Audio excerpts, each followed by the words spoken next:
Vamos para o nosso quadro Saúde Agora, oferecimento do Hospital Fornecedores de Cana aqui de Piracicaba.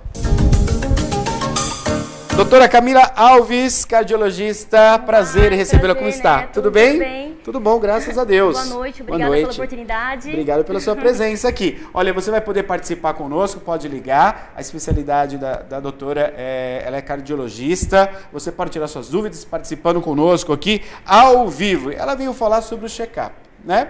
Todos nós temos que fazer, fica muito em pauta. Eu acho que a gente pode falar um pouquinho, né? Sim. A idade ideal... sobre a questão de check-up de hipertensão, diabetes, colesterol, risco de infarto. Vamos dar uma salpicada, né? Em cima disso. Depois a gente fala a questão também das crianças e até mesmo do feto, viu, gente?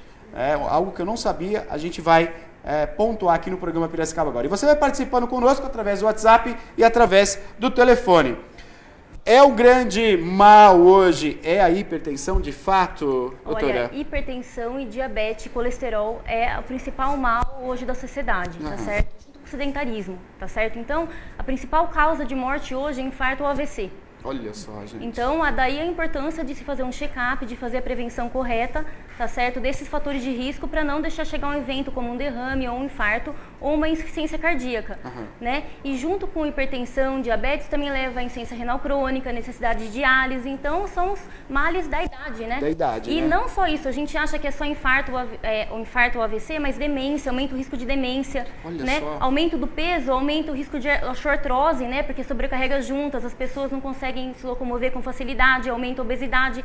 Então, essa parte, eu acho que o grande foco que a gente no consultório e a população tem que estar atenta atenção à hipertensão, à diabetes, ao colesterol, à obesidade e, consequentemente, ao sedentarismo, né? Que tudo caminha junto. Então, acho que é o grande foco e com isso a gente já evita mais de 60% das doenças que acometem a população. Agora, Camila, tem um momento assim da vida do homem e da mulher, queria pontuar mesmo, porque assim, a gente sabe que hoje o exercício, ele tem que estar na prática, né? Exatamente. Graças tem que ser a igual Deus, banho, né? Igual tem que ser banho. uma rotina. Uma rotina. Exatamente. Graças a Deus as escolas, né, os colégios, eles estão tendo essa preocupação maior. Eu lembro que na minha época que eu estudei educação física, era uma vez ou outra, quando não faltava o professor, ou a gente ficava jogando ali, fazia um joguinho de tabuleiro. E a cantina, né? E a cantina estava sempre ali. Tinha coxinha na minha época, agora ainda tem umas cantinas com Sim, né, com uma... tem um projeto aí para tirar o refrigerante das cantinas. Exatamente. É uma preocupação maior. Nossa época era Exatamente. pizza, olha, agora deu até vontade, né? Era pizza, era coxinha, não tinha por onde, você ia pro intervalo, comia. Salgadinho industrializado. Graças a Deus a mentalidade acho que vem mudando. Exatamente, graças isso já a Deus. colabora. E a questão da educação física, que hoje realmente você tem que ter atividade física na escola. Sim, exatamente. É um hábito, né, que a gente tem que estar criando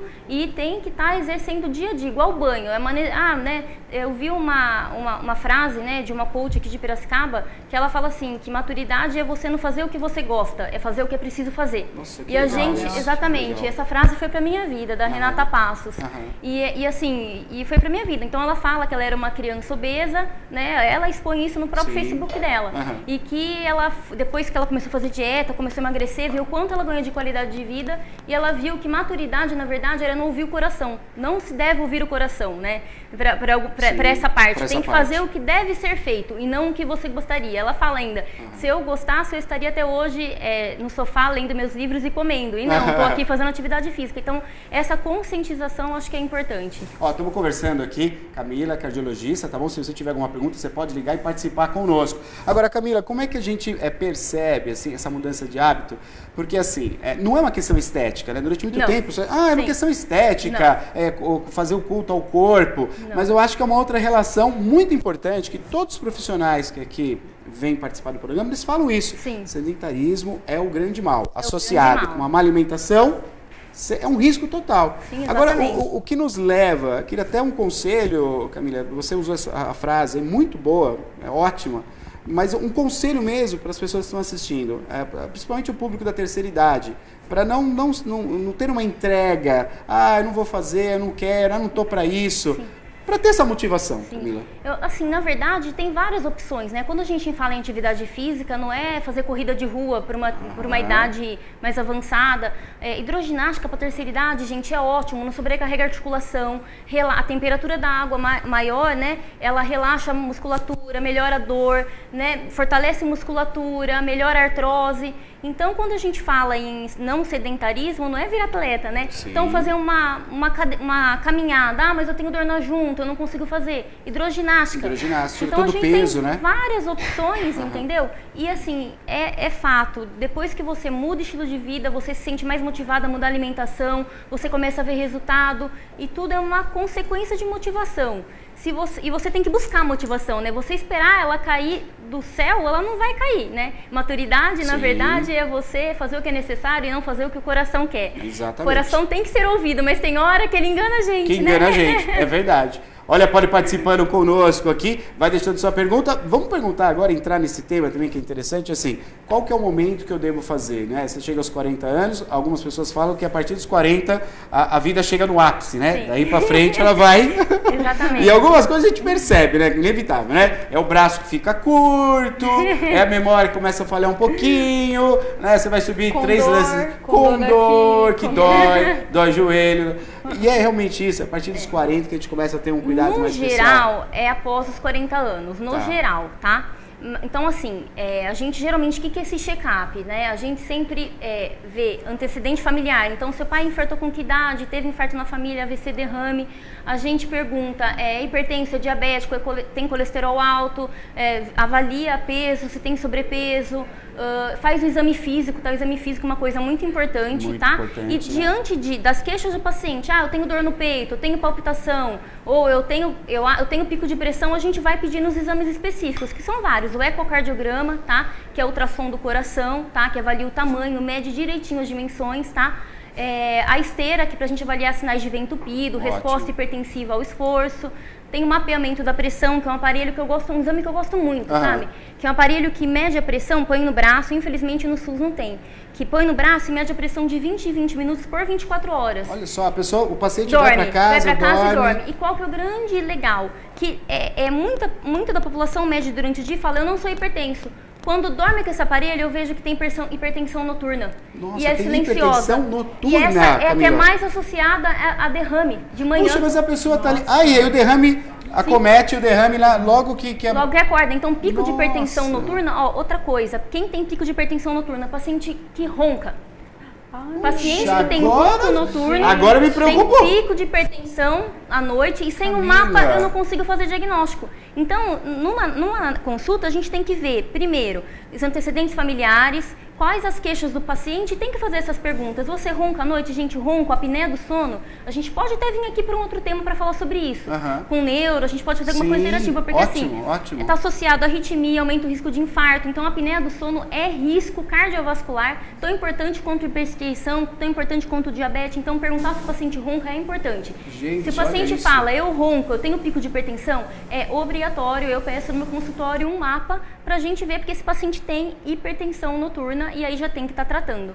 Não, é um tema que a gente vai ter que discutir aqui sim. Vamos ter que trazer a Camila novamente aqui para estar falando sobre isso. Vamos estar falando com os neuros, também otorrinos, eles gostam bastante dessa parte. É tão importante quanto hipertensão e diabetes. E geralmente quem que ronca? Quem é obeso, pescoço curto. Então vem tudo junto, vem um conjunto da obra, né? Geralmente já é diabético, né? Já tem uma síndrome metabólica. Então, assim, na verdade, acima dos 40 anos é o convencional. Mas se o paciente fala, quando eu faço um esforço, eu já sinto uma dor no peito, eu já sinto uma falta de ar que eu acho que já é desproporcional a quem da minha idade, vale a pena, mesmo que seja em faixa etária menor, tá fazendo um check-up. Tá? Então, por exemplo, eu brinco que quando tiver um filho, né, vai fazer o eco desde a barriga, que a gente vai estar abordando sobre isso. Mas, por exemplo, pelo menos uma vez na vida, mesmo antes dos 40 anos, tem que estar fazendo um ecocardiograma. Porque tem algumas cardiopatias que o bebê nasce que só vai manifestar depois dos 40. Só depois dos 40? Só depois dos 40. Você passa uma vida inteira sem ter nenhum problema. Eletro na altura, queixa não tem. E aí, se eu detectar precocemente, eu consigo indicar a cirurgia no momento correto. É caso cirúrgico, pra você ter noção. Olha só. Chama comunicação interatrial. Esse é um exemplo, entendeu? Então, assim, eu acho que todo mundo deveria ter um eco uma vez na vida, pra gente detectar aquelas pequenas anomalias que ainda não deram sintomas. Mas, na pior das hipóteses, após 40 anos obrigatório, se tiver queixas antes disso, vale a pena sim. Ótimo. Nossa, a Camila tá dando uma aula para nós aqui, que a gente tem que separar um programa de 1 hora com ela pra gente poder conversar aqui, viu? Vamos entrar no assunto, então. Antes tem uma pergunta, é isso? Vai lá, Maria, pois não. Doutora Camila, olha, a Claudete, ela tá fazendo uma pergunta interessante, que eu me enquadro nessa pergunta da Claudete, viu? Olha, ela diz... Minha pressão normalmente é baixa, 6/10. Dizem que é melhor ter pressão baixa que alta. Queria saber da doutora se é verdade, visto que eu sempre passo mal, principalmente quando está muito calor e quando eu fico muito tempo sem comer. Doutora, comigo acontece exatamente igual a Claudete. Tá certo. Então vamos lá, Claudete. É muito legal a sua pergunta, tá? É uma questão bem interessante. A hipotensão, em termos de risco cardíaco, não tem tanto, tá? O que você me fala, o que você me apresenta, me parece um quadro de vaso vagal. O que é isso? A gente, normalmente, quando você está sentado e você levanta, a gente tem a inervação da perna que entende que o sangue desceu, aumenta o tônus e a pressão sobe. Essas pessoas que num dia de calor a pressão cai, que quando não come tem mal-estar, ela tem essa resposta neurológica mais atrasada. E a gente tem exames que pode estar confirmando isso, tá certo? Que chama tilt test, tem vários exames. E a gente tem orientações como beber muita água no calor, comer de 3 em 3 horas, uso de meias elásticas, mas não meia elástica convencional, uma meia elástica médica para melhorar essa resposta neurológica da perna, para melhorar a contração e melhorar a pressão. Então é legal passar por um cardiologista. E assim, uma orientação, começou a passar mal, viu que está ficando tonta, deita e eleva a perna. Onde você estiver, isso é uma coisa que evita desmaio. Perfeito. Tem pergunta, você pode mandar para nós pelo WhatsApp, ou você pode ligar também e participar ao vivo conosco aqui. Vou voltar nessa questão do eco, né? Dos exames que tem que ser feito. Sim. Então quer dizer que, de fato, o ideal é que se faça um exame antes mesmo do nenê nascer. Sim, é isso, exatamente. Camila? Então vamos supor... quando uma mulher está grávida, né, a gente fala assim, gravidez não é doença. Realmente, na grande maioria das vezes, graças a Deus, gravidez não é doença. Porém, existe um grupo de risco de gestante, correto, que tem um risco maior de ter bebê cardiopata, tá? Qual que é esse grupo? Então, mulher que tem hipertensão gestacional, diabetes gestacional, que já teve aborto prévio, tá certo? Doença autoimune, tá certo? Essas são um grupo de risco que tem que fazer o ecocardiograma fetal. O que é o ecocardiograma fetal, tá certo? É um exame de ultrassom do coração do bebê dentro da barriga da mãe. Então, aqui a gente tem na nossa diretriz alguns cardiopatia congênita na família. Então, se você já tem na família uma criança que nasceu com um probleminha no coração, sopro, tem que falar para o seu médico, se for o caso, ele tem que indicar o eco fetal com você grávida. Detalhe, abaixo de 26 semanas é o ideal. Depois disso, o bebê tá grande, fica difícil conseguir ver perfeito o coração. Então, isso tem que ser visto bem no primeiro trimestre. Agora, Camila, tem algum problema, gera algum problema para o bebê, para a mãe fazer um exame como esse? Nenhum risco, é um ultrassom que põe um gelzinho, não tem radiação, fica tranquilo. Externo, é um exame tranquilo, entendeu? Que salva a vida. Então, tá aqui o exame, ó. Isso, dessa maneira feita. Você vê que é no começo da gestação, né, não é tão avançada, porque daí fica tudo muito pouco espaço, tá certo? E na verdade, é um transdutor, isso aqui é o transdutor, aqui é a barriga da mãe, que consegue achar o coraçãozinho e avaliar se tem alguma cardiopatia muito grave que o bebê tem que ser identificado precocemente. O que muda isso, né? Vamos supor, se tem uma cardiopatia muito grave, a gente já encaminha para um centro de referência, como o Dante Pazanese, em Cora, em São Paulo, porque não tem como nascer aqui. Porque às vezes nasce já tem que ir para o centro cirúrgico. Já vai direto para o centro cirúrgico, problema resolvido. Sim, olha, o ano passado, no Fernando de Cana, a gente teve uns 3 casos. Agora, Camila, será que a gente vai ter, por exemplo, eu vou fazer uma pergunta realmente para saber a sua opinião, que você está sendo muito direta e objetiva. Isso não tinha que fazer parte do pré-natal, por exemplo? Fazer parte de um exame obrigatório, como é o exame do pezinho, que a gente conhece tanto? Sim. O que a sociedade preconiza dentro desse grupo de risco que eu falei, hipertensão gestacional, diabetes gestacional, aborto de repetição... Isso é característica do pai e da mãe? Da gestante. Da mãe, quer dizer, sabe que tem, com certeza vai colocar em risco. E cardiopatia familiar na família de um dos dois, porque pode ser característica genética. Então é obrigatório fazer, aí quem pede o obstetra. Aí o obstetra tem que estar encaminhando para fazer esse ecocardiograma fetal. Só aquele ultrassom morfológico normal, às vezes não detecta, gente. Não aparece. Não aparece, tem que ser o ecocardiograma fetal. Por isso é importante, né, a equipe multidisciplinar. Exatamente. Como o Hospital Fornecedores de Cana tem equipe multidisciplinar que se falam, né? Com certeza. Isso é muito importante, com certeza. Né? A gente tem no hospital fornecedor de cana, nos casos que a gestante é de risco, em que no morfológico normal já acha alguma alteração, a gente tem a doutora Cristiane Rezende, que faz brilhantemente esse exame. Então, uma coisa que é muito importante e é pouco difundido. Gente, eco fetal salva a vida. Olha, temos participação no WhatsApp e tem telefone primeiro. Vamos atender. Alô, boa noite. Boa noite. Boa noite, quem fala? Débora. Oi, Débora, tudo bem? Bem. Débora, moradora do centro, é isso, Débora? Isso. Pois não, Débora, quer fazer uma pergunta para Camila? Fique à vontade. Boa noite, doutora. Boa noite. Eu estou tomando cloridato de fluoxetina, que a dermatologista me receitou. Porém, eu percebi que a partir do terceiro dia começou a dar uma acelerada no meu coração. Teve uma a noite retrasada, eu acordei meio assim, agora eu vou. Eu achei que eu ia pitar na curva.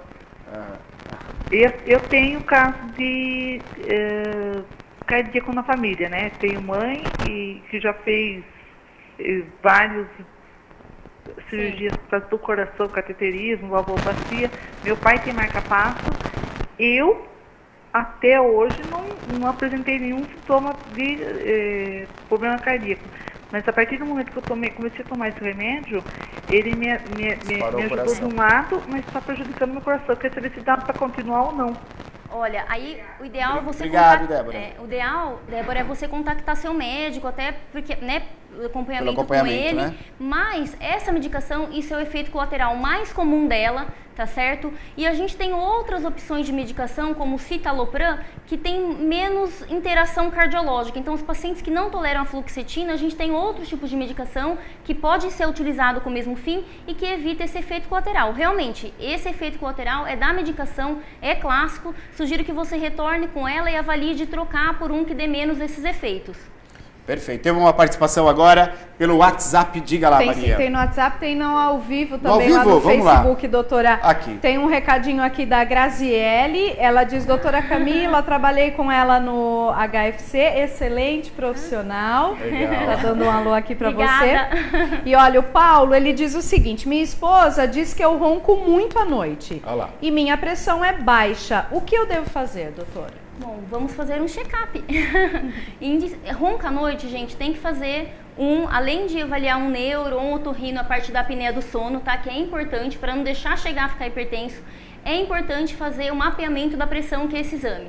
Por quê? Porque vai ver como se comporta a sua pressão nesses roncos. Pensa, quando você ronca, falta oxigênio. O que o corpo pensa? Nossa, não está chegando oxigênio porque a pressão está baixa. Deixa eu bombear. No que ele bombeia, você faz pico de pressão.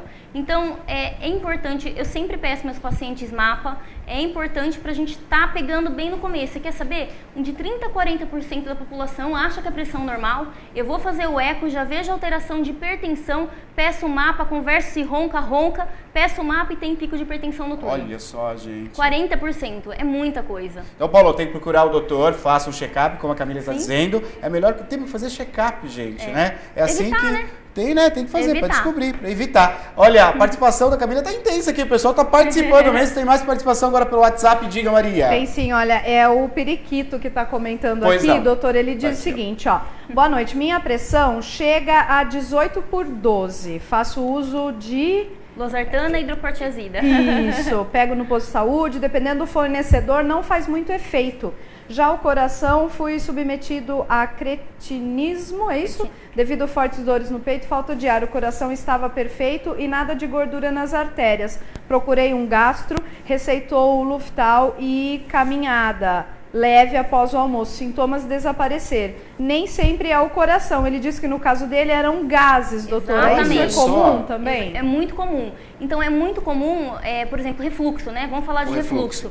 O refluxo da falta de ar, porque vai ácido do estômago para o pulmão, tá? Irrita toda a terminação, vai para o esôfago, acaba broncoaspirando, irrita toda a terminação nervosa do pulmão e isso leva à falta de ar, crise de chiado no peito. Em criança, por exemplo, é muito comum o refluxo. Muito comum. A gente trata refluxo e melhora o chiado no peito. Então, muito dos sintomas gastrointestinais podem simular quadro cardiológico e muito quadro que a gente acha que é do estômago é cardiológico. Então, é vice-versa. Então, uma atenção especial. Mulher diabético renal crônico não necessariamente tem infarto com dor no peito, que radia para o braço esquerdo, não. pode ser uma bola no estômago, mal-estar, náusea e vômito, eu faço eletro na emergência, tá infartadaça. Olha então, isso, mulher, diabético, insuficiência renal crônica, tá? Tem que ficar atento aos sinais que não são atípicos. Na dúvida, vá numa emergência e faça um eletro, gente. É a melhor coisa. É a melhor coisa, né? Diabetes é uma bomba. Diabético sempre a gente, que nem, mas eu tô com mal-estar, eu faço eletro.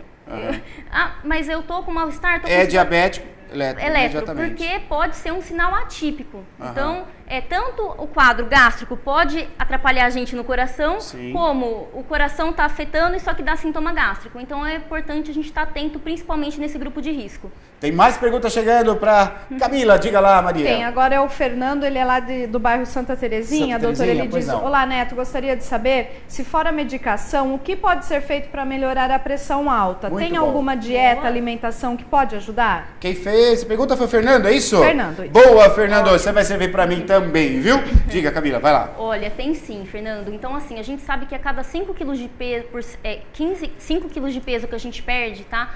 Há uma redução, tá? Na pressão alta. Então, atividade física, tá certo? Perda de peso, tá?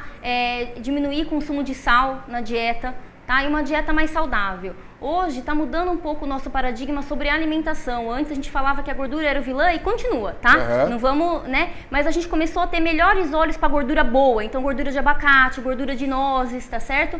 E começamos a ter um pouco mais de olhar estranho para o carboidrato.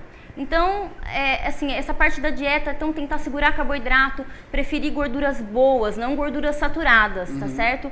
Então, preferir azeite, evitar comida com muito sal, tudo isso colabora numa saúde cardiovascular melhor. Aí, a importância da interação multidisciplinar, né? Um educador físico, uma nutricionista, para adequar essa dieta é muito legal. Mas a gente está num ponto na medicina, Neto, que toda aquela ideia que a gente achava, a gordura é a vilã, continua sendo a vilã, pelo amor de Deus, principalmente a saturada. Mas o carboidrato está pesando, a população está engordando não pela quantidade de gordura que consome, mas pela quantidade de carboidrato. Olha isso. Então isso é uma coisa legal, com que a gente precisa da nutricionista para estar ajudando a gente, para estar adequando a dieta. Perfeito. Camila, intensa a sua participação, muito bacana mesmo, eu quero te agradecer, você explica muito bem, a população participou. Camila vai ter que voltar aqui, vai falar sobre o sal, vai falar mais sobre a gordura, vai falar sobre vitamina D, eu sei que tem muitas pessoas que querem saber sobre isso, vitamina D é o termômetro, então a gente vai conversar sobre isso, vai voltar em breve aqui, viu, gente? Se você quiser deixar recado, você pode mandar recadinho, deixa na nossa página, deixa no Facebook, a próxima vez que a Camila estiver conosco aqui, a gente vai ler com toda certeza. Antes disso, tem uma manifestação sobre tem, a doutora, olha, né? Uma manifestação linda aqui do Roberto pela nossa transmissão ao vivo. Ele diz, vivo. doutora Camila, excelente médica, junto com o doutor Doniel, me salvou a vida de um ataque cardíaco. Ai, gente, arrepiei! Que lindo, muito obrigada. Nossa, que gostoso ouvir isso. Sabe que é tão gostoso que às vezes a gente vai fazer exame, aí fala, você não lembra de mim, que é muita gente, mas você salvou minha vida. Gente, eu ganhei meu dia, obrigada. Camila, eu acho que é o ápice da sua profissão, que é maravilhosa, é isso, é você poder trabalhar nesse empenho de salvar vidas, né? Ai, tô arrepiada, obrigada. Roberto, tô no final de semana mais lindo. Ótimo, é isso aí. Camila, prazer em conhecer você, muito obrigado, viu? Prazer. Eu aguardo você em breve aqui, por gentileza. Claro, a gente vai marcar com o hospital para você participar aqui e a gente detalhar mais um pouquinho, tá bom? Com certeza, muito obrigada pela oportunidade. Obrigado pela presença, viu? Você acompanhou o quadro Piracicaba Agora, saúde, né? Saúde Agora, no programa Piracicaba Agora, oferecimento do Hospital Fornecedores de Cana de Piracicaba.